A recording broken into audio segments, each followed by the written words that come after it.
ಆಕಾಶವಾಣಿ ಮಂಗಳೂರು.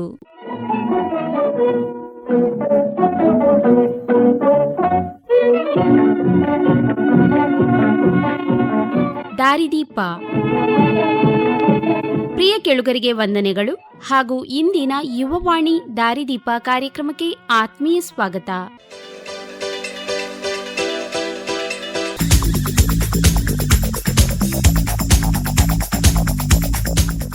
ಕೇಳುಗರೆ, ಇಂದಿನ ಕಾರ್ಯಕ್ರಮದಲ್ಲಿ ಕೇಳಿ ಕೌಶಲ ತರಬೇತಿ ಮತ್ತು ನಿರೀಕ್ಷೆಗಳ ಸಮನ್ವಯ. ಈ ಕುರಿತು ರೂಟ್ಸೆಟ್ ಉಜಿರೆ ಇಲ್ಲಿನ ಹಿರಿಯ ಉಪನ್ಯಾಸಕರಾದ ಅಬ್ರಾಹಂ ಜೇಮ್ಸ್ ಅವರೊಂದಿಗೆ ಸಂದರ್ಶನ. ಪ್ರಿಯ ಕೇಳುಗರೆ ವಂದನೆಗಳು. ಇಂದಿನ ದಾರಿದೀಪ ಕಾರ್ಯಕ್ರಮಕ್ಕೆ ಸ್ವಾಗತ. ಇತ್ತೀಚೆಗೆ ನಾವು ಉದ್ಯೋಗ ರಂಗದಲ್ಲಿ ಮತ್ತು ಉದ್ಯಮ ರಂಗದಲ್ಲಿ ಅತಿ ಹೆಚ್ಚು ಕೇಳ್ತಿರುವ ಪದಗಳಂತ ಹೇಳಿದ್ರೆ ಕೌಶಲ, ಸ್ಕಿಲ್ ಡೆವಲಪ್ಮೆಂಟ್, ಕೌಶಲಾಭಿವೃದ್ಧಿ ಮತ್ತು ಸ್ಕಿಲ್ ಡೆವಲಪ್ಮೆಂಟ್ ಸೆಂಟರ್ಗಳು. ಜೊತೆಗೆ ಮೆಟರ್ನಿಟಿ ವಾರ್ಡಲ್ಲಿ ಮಾತ್ರ ಇದ್ದ ಇನ್ಕ್ಯುಬೇಟರ್ ಸೆಂಟರ್, ಅದು ಕೂಡ ಈಗ ಉದ್ಯಮ ರಂಗಕ್ಕೆ ಬಂದಿದೆ. ಇಂತಹ ಒಂದು ಕಾಲಘಟ್ಟದಲ್ಲಿ ತರಬೇತಿ ಕೇಂದ್ರಗಳ, ಕೌಶಲ್ಯಾಭಿವೃದ್ಧಿ ಕೇಂದ್ರಗಳ ಪಾತ್ರ ಏನು, ಅವರು ಉದ್ಯಮ ಮತ್ತು ಉದ್ಯೋಗಾಕಾಂಕ್ಷಿಗಳ ಮಧ್ಯೆ ಯಾವ ರೀತಿಯಲ್ಲಿ ಸೇತುವೆಯಾಗಿ ಕೆಲಸ ಮಾಡ್ತಾ ಇದ್ದಾರೆ ಎನ್ನುವುದರ ಬಗ್ಗೆ ತಿಳಿದುಕೊಳ್ಳೋಣ. ಈ ನಿಟ್ಟಿನಲ್ಲಿ ನಮಗೆ ಹೆಚ್ಚಿನ ಮಾಹಿತಿಗಳನ್ನು ಕೊಡಲಿಕ್ಕೆ ಉಜಿರೆಯ ರುಡ್ಸೆಟಿ ಸಂಸ್ಥೆಯ ಹಿರಿಯ ಉಪನ್ಯಾಸಕ ಶ್ರೀ ಅಬ್ರಾಹಂ ಜೇಮ್ಸ್ ಅವರು ನಮ್ಮ ಜೊತೆಗಿದ್ದಾರೆ. ಸರ್, ನಮಸ್ಕಾರ. ನಮಸ್ತೆ ಸರ್. ಕಳೆದ 2-3 ದಶಕಗಳಿಂದ ನೀವು ಈ ರುಡ್ಸೆಟಿ ಸಂಸ್ಥೆಯಲ್ಲಿ ಉಪನ್ಯಾಸಕರಾಗಿ ಕೆಲಸ ಮಾಡ್ತಾ ಇದ್ದೀರಿ. ಅಪಾರವಾದಂತಹ ಅನುಭವ, ಎಲ್ಲಕ್ಕಿಂತ ಮುಖ್ಯವಾಗಿ ಇಡೀ ರಾಜ್ಯದ ಉದ್ಯಮ ಮತ್ತು ಉದ್ಯೋಗಾಕಾಂಕ್ಷಿಗಳ ಜೊತೆಗೆ ಒಂದು ಮಧುರವಾದ ಸಂಪರ್ಕವನ್ನ ಇಟ್ಟುಕೊಂಡವರು ನೀವು. ರಾಜ್ಯದ ಯಾವುದೇ ತರಬೇತಿ ಕೇಂದ್ರದಲ್ಲಿ ತರಬೇತಿ ಆದರೂ ಕೂಡ ಆತನಿಗೆ ಅಬ್ರಾಹಂ ಜೇಮ್ಸ್ ಅವರ ಪರಿಚಯ ಇರ್ತದೆ. ಒಂದು ಕಾಲದಲ್ಲಿ ಚಾಪೆ ನೇಯುವುದು, ತಿರಿ ಕಟ್ಟುವುದು, ಮುಡಿ ಕಟ್ಟುವುದು, ಮಂಡಾಳೆ ಮಾಡೋದು, ಇವೆಲ್ಲ ತುಂಬ ಸಮಾಜದಲ್ಲಿ ಬೇಕಾದಂತಹ ಒಂದು ಸ್ಕಿಲ್ಗಳಾಗಿದ್ದವು. ಈಗ ಅಲ್ಲಿಂದ ನಾವು ತುಂಬ ದೂರ ಸಾಗಿ ಬಂದಿದ್ದೇವೆ. ಈ ಸಾಗಿ ಬಂದ ದಾರಿ ಹೇಗೆ ಸರ್? ಸತ್ಯವಾಗಿ ಯಾವುದು, ಯಾಕೆ ಹೇಳಿದ್ರೆ ಪ್ರತಿ ರಂಗದಲ್ಲೂ ಕೂಡ ಇವತ್ತು ಬದಲಾವಣೆಗಳು ಕಾಣ್ತಾ ಇದ್ದೀವಿ ನಾವು. ಈಗ ಡಿಜಿಟಲೀಕರಣ ನಾವು ಬರ್ತಾ ಇರುವಂಥದ್ದು.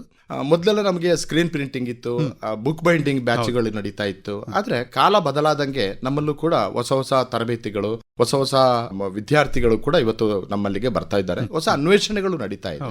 ಈಗ ನಾವು ಹಳೆ ಸ್ಕ್ರೀನ್ ಪ್ರಿಂಟಿಂಗ್ ನ ಜಾಗದಲ್ಲಿ ಈಗ ನಾವು DTP ಬ್ಯಾಚ್ಗಳು ನಡೀತಾ ಇದೆ.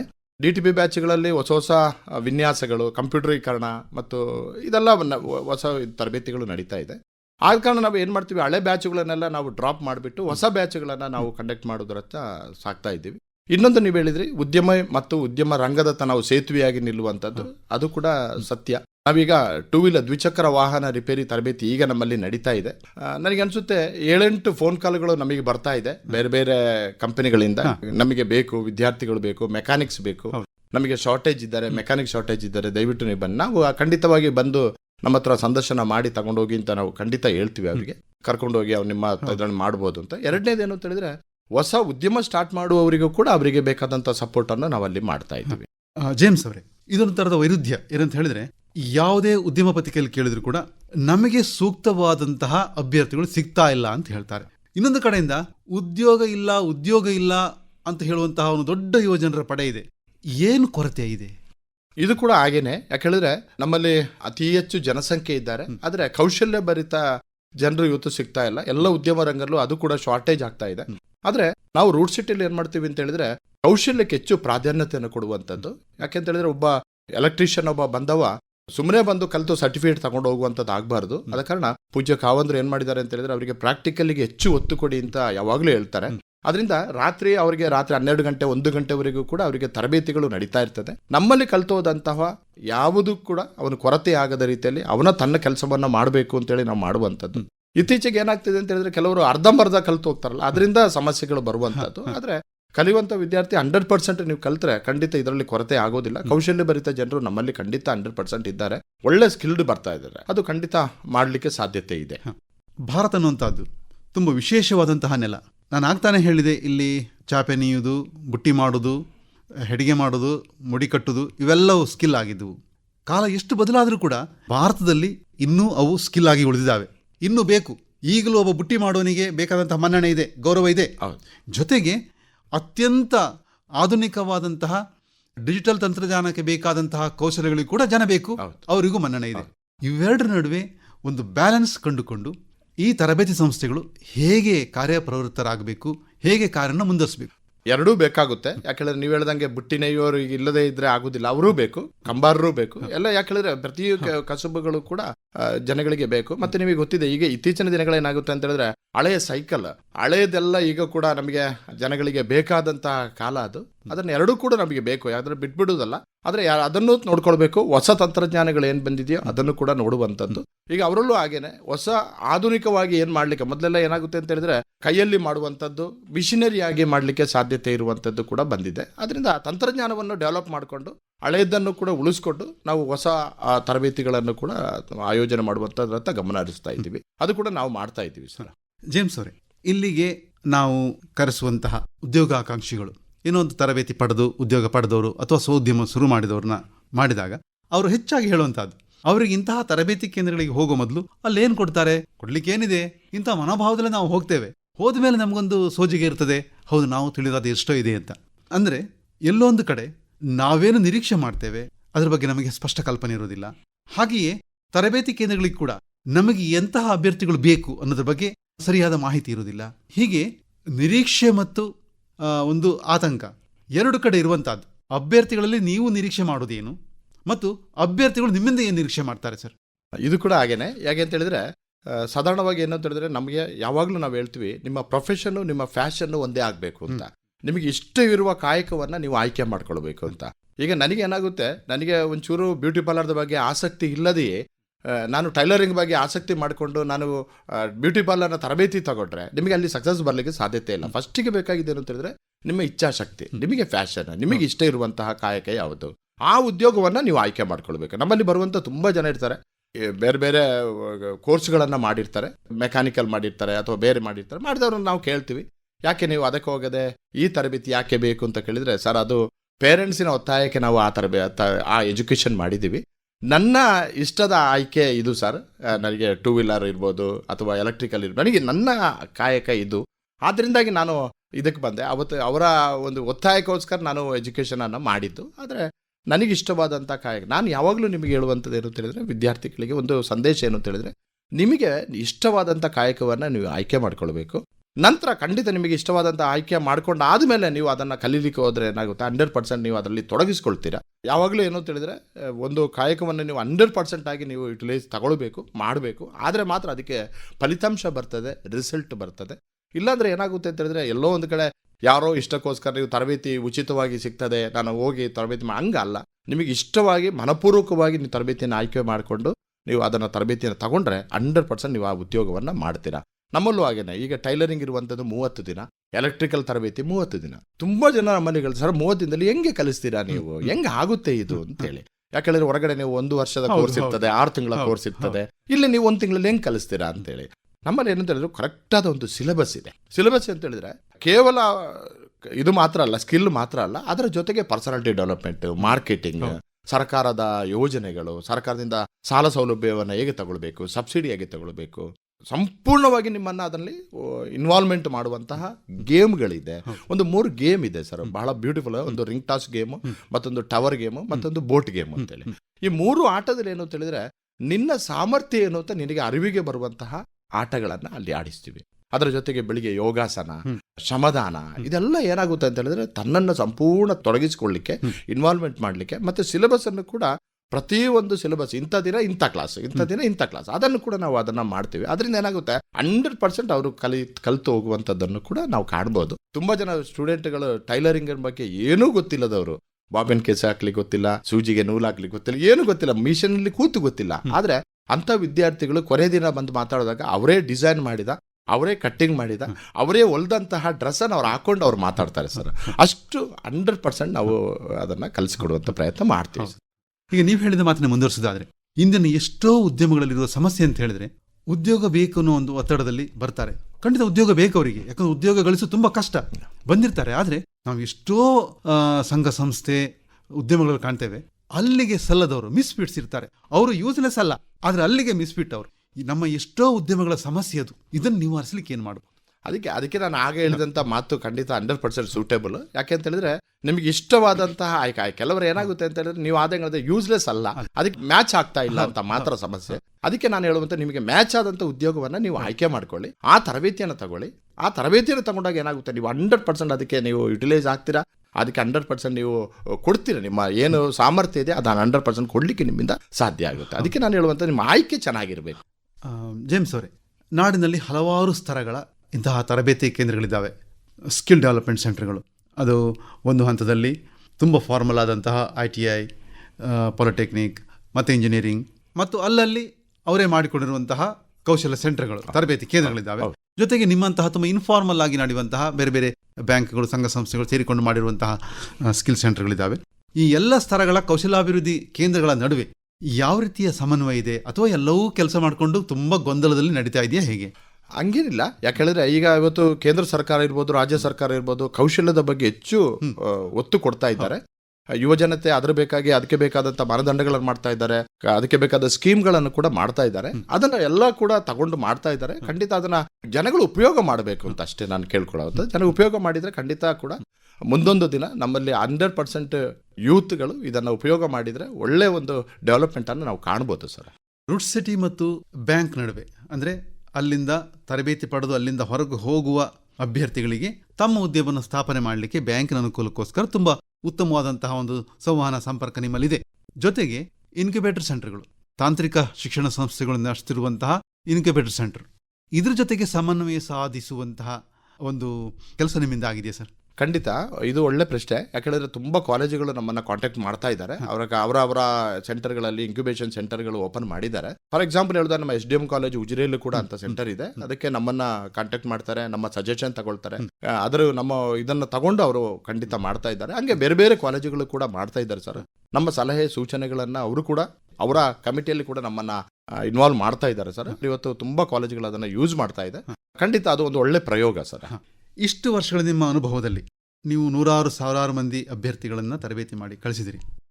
ನಿಮ್ಮಲ್ಲಿಗೆ ಬಂದು ತುಂಬ ಔಟ್ಸ್ಟ್ಯಾಂಡಿಂಗ್ ಆದಂತಹ ಸಾಧನೆ ಮಾಡಿ ಲ್ಯಾಟರಲ್ ಎಂಟ್ರಿ ಮೂಲಕ ಪಾಲಿಟೆಕ್ನಿಕ್, ಇಂಜಿನಿಯರಿಂಗ್ ಇತ್ಯಾದಿ ಸೇರಿ ನಿಮಗೆ ಸೋಜಿಗ ತರುವಂತಹ ಬೆಳವಣಿಗೆ ಕಂಡಂತಹ ಅಭ್ಯರ್ಥಿಗಳಿದ್ದಾರೆ ಸರ್? ತುಂಬ ಇದ್ದಾರೆ ಸರ್, ಖಂಡಿತ ಇದ್ದಾರೆ. ಮತ್ತು ಈಗಿನ ಇದರಲ್ಲಿ ಈಗ ಏನಾಗುತ್ತೆ ಅಂತ ITI ಸೆಂಟರ್ಗಳು ತುಂಬ ಜನ ನಮ್ಮ ರೂಟ್ ಸಿಟಿಯನ್ನು ಕಾಂಟ್ಯಾಕ್ಟ್ ಆಗಿ ಅಲ್ಲಿ 2 ವರ್ಷ ಮುಗಿಸಿದ ವಿದ್ಯಾರ್ಥಿಗಳನ್ನು ನಮ್ಮಲ್ಲಿಗೆ ಕಳಿಸ್ಕೊಡುವಂಥ ಒಂದು ಪ್ರಯತ್ನ ನಡೀತಾ ಇದೆ.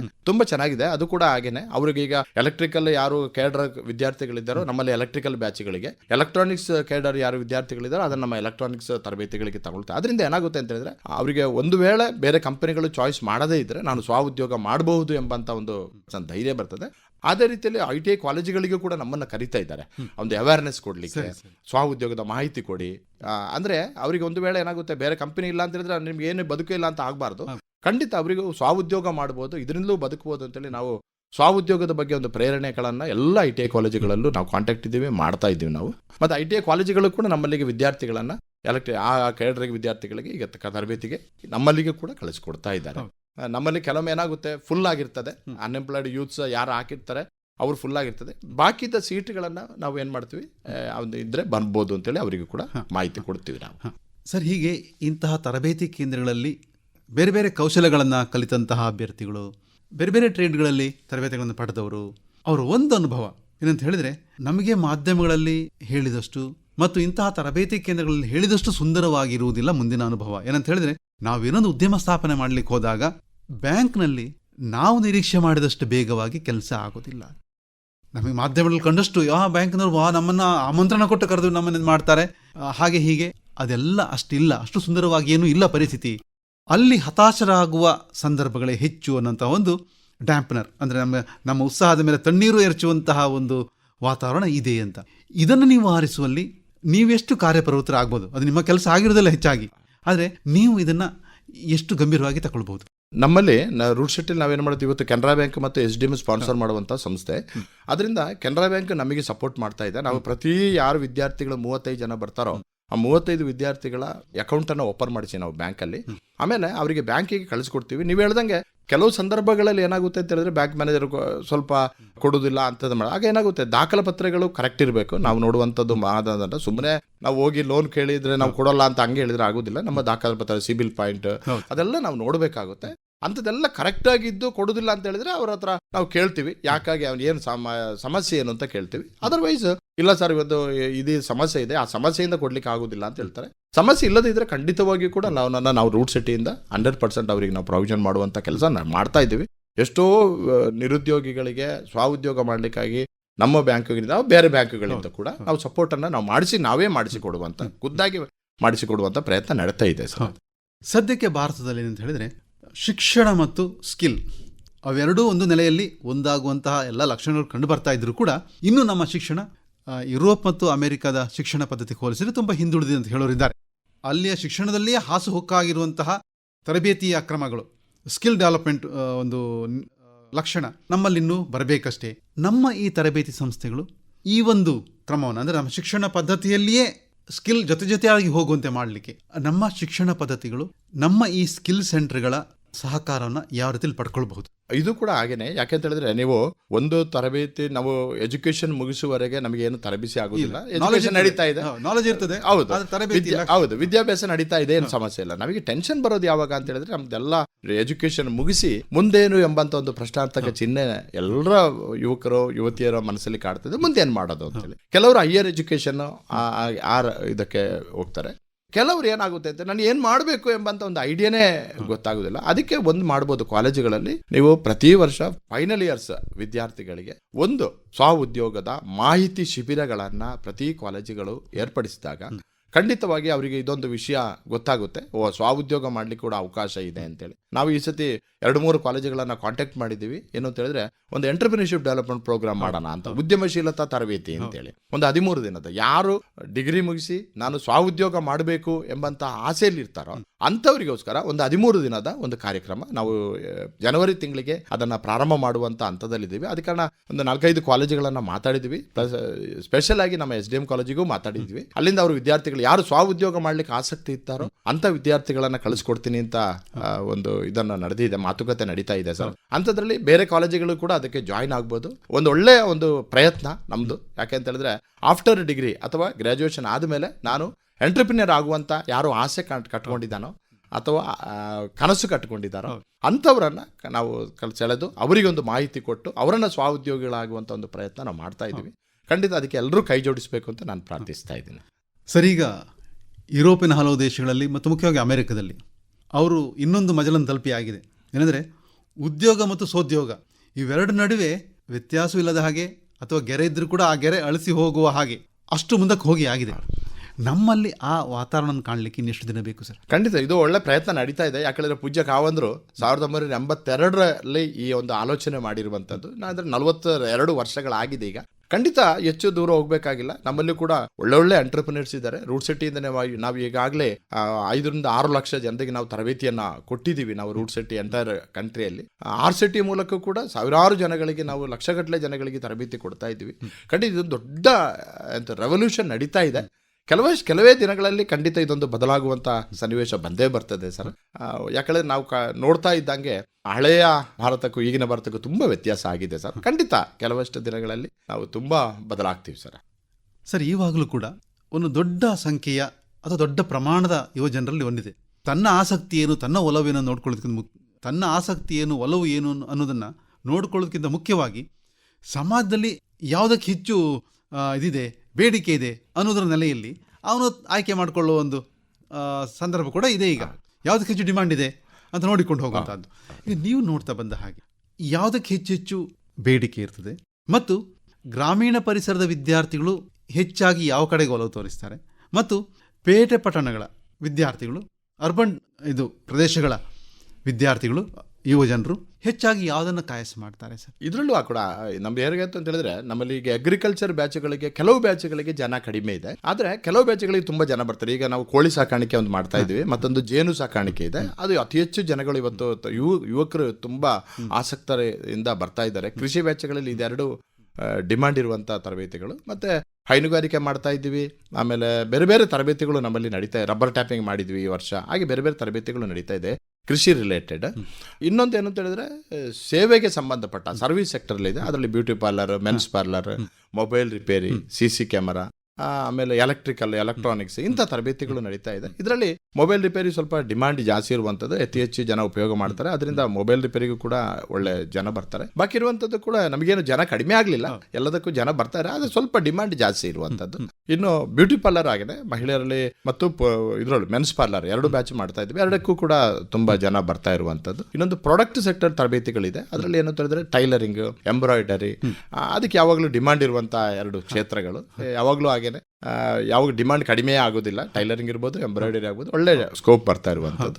ಕೊನೆಯದಾಗಿ ಬರುವಂಥದ್ದು ಉದ್ಯಮಶೀಲತಾ ತರಬೇತಿ ಅಂತೇಳಿ, ಅದು ವರ್ಷಕ್ಕೆ 1 ಅಥವಾ 2 ಮಾಡ್ತಾರೆ. ಅದಕ್ಕೆ ತುಂಬಾ ಜನ ಬರ್ತಾ ಇಲ್ಲ. ನಾನು ಅದಕ್ಕೆ ಹಾಗೆ ಹೇಳಿದಂಗೆ ಕಾಲೇಜುಗಳನ್ನ ಕಾಂಟ್ಯಾಕ್ಟ್ ಮಾಡಿ ಇವತ್ತು ಅಂಥವರಿಗೋಸ್ಕರ ಅವರಿಗೆ ಸ್ಕಿಲ್ ಕೊಡೋದಿಲ್ಲ, ಓನ್ಲಿ ಎಂಟರ್ಪ್ರಿನರ್ಶಿಪ್ನ ಬಗ್ಗೆ ಅವರಿಗೆ ಒಂದು 13 ದಿನದ ತರಬೇತಿ, ಆ ತರಬೇತಿ ಇದೆ. ಅದಕ್ಕೆ ಸ್ವಲ್ಪ ಡಿಮಾಂಡ್ ಕಡಿಮೆ ಇದೆ. ಅದಕ್ಕೆ ಸ್ವಲ್ಪ ಜನಗಳಿಗೆ ಅವೇರ್ನೆಸ್ ಕೊಡುವಂಥ ಒಂದು ಪ್ರಯತ್ನ ನಾವು ಮಾಡ್ತಾ ಇದ್ದೀವಿ ಸರ್. ಇತ್ತೀಚೆಗೆ ನಾವು ಕೇಳ್ತಿರುವಂತಹ ಒಂದು ಕೊರತೆಯ ಬಗ್ಗೆ, ಅಂದರೆ ದೊಡ್ಡ ದೊಡ್ಡ ಉದ್ಯಮಪತಿಗಳು ಮಾತಾಡ್ತಿರೋದು ಒಂದು ಕೊರತೆಯ ಬಗ್ಗೆ ಏನಂತ ಹೇಳಿದ್ರೆ, ಈಗ ಎಷ್ಟೋ ಥರದ ಇಲೆಕ್ಟ್ರಾನಿಕ್ ಡಿವೈಸಸ್, ಕ್ಯಾಲ್ಕುಲೇಟರಿಂದ ಹಿಡಿದು ವಾಚಿಂದ ಹಿಡಿದು ಕಂಪ್ಯೂಟರ್ ಮತ್ತು ಅದರಲ್ಲೇ ಇರುವಂಥ 100 ಬೇರೆ ಬೇರೆ ವಸ್ತುಗಳು, ಗ್ಯಾಜೆಟ್ಸ್, ಅವುಗಳ ಅಸೆಂಬ್ಲಿ, ಇದಕ್ಕೆ ಬೇಕಾದಂತಹ ಸ್ಕಿಲ್ಡ್ ಕೆಲಸಗಾರರು, ಕೌಶಲ್ಯಭರಿತ ಕೆಲಸಗಾರರು ಭಾರತದಲ್ಲಿ ಕಡಿಮೆ ಅಂತ.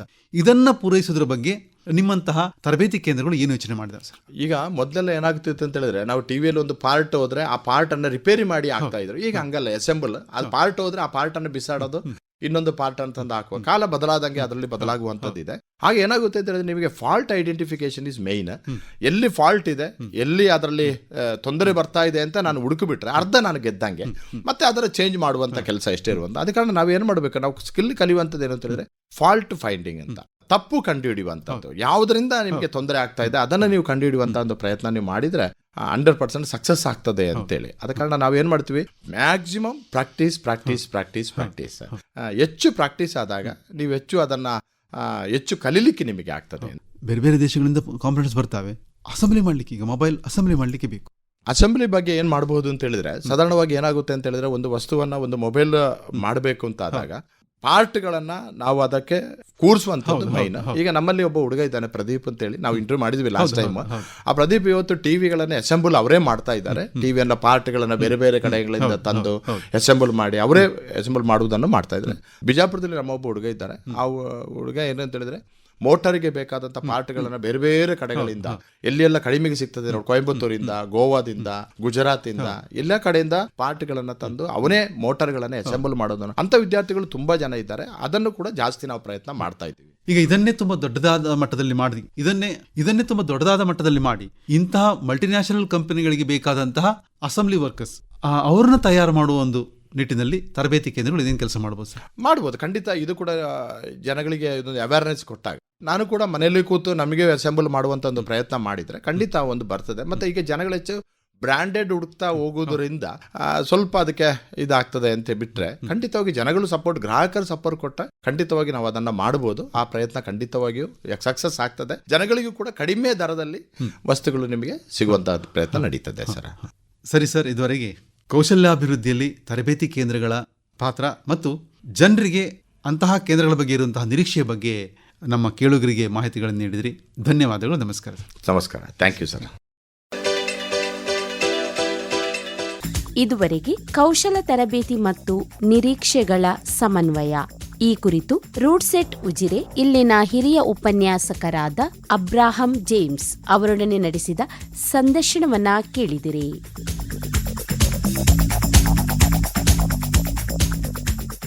ಕೇಳುಗರೆ, ಇದು ಇಂದಿನ ಯುವವಾಣಿ ದಾರಿದೀಪ ಕಾರ್ಯಕ್ರಮ. ಮುಂದಿನ ಕಾರ್ಯಕ್ರಮದಲ್ಲಿ ನಿಮ್ಮ ಭೇಟಿ. ನಮಸ್ಕಾರ.